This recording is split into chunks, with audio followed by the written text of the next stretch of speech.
Welcome to our channel. Today we how to update SVG exports for crisp branding across devices, detailed guide step by step clearly. Begin by opening your design software where your SVG files are created. Locate the SVG file you want to update for branding. Make sure to check the current resolution and settings of your SVG.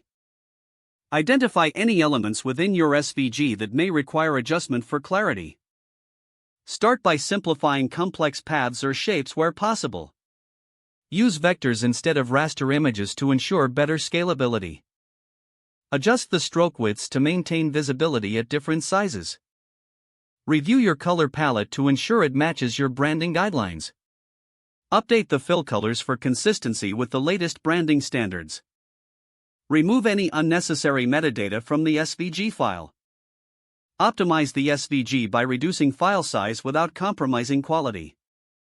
Use tools like SVG or similar for optimization. Export the updated SVG file with the proper settings. Set the export dimensions to ensure accuracy across all devices. Check the export settings. Ensure the file is saved in UTF-8 format to avoid encoding issues. Test the SVG file across various devices and screen sizes.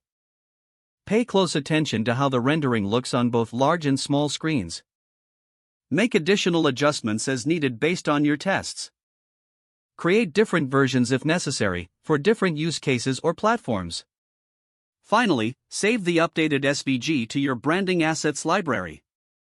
Document any changes made to maintain clear records for future updates.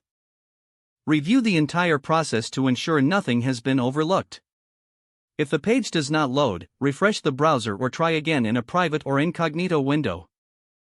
Make sure you are using the correct email address, then retype it carefully to avoid small typos. If your password is not accepted, use the reset option and create a new strong password you can remember. Check your spam folder for verification or security emails, then complete any requested confirmation steps. Enable two-factor authentication if available to improve account security and reduce unauthorized access risk. Don't forget to like this video and subscribe to our channel for more step-by-step tech guides.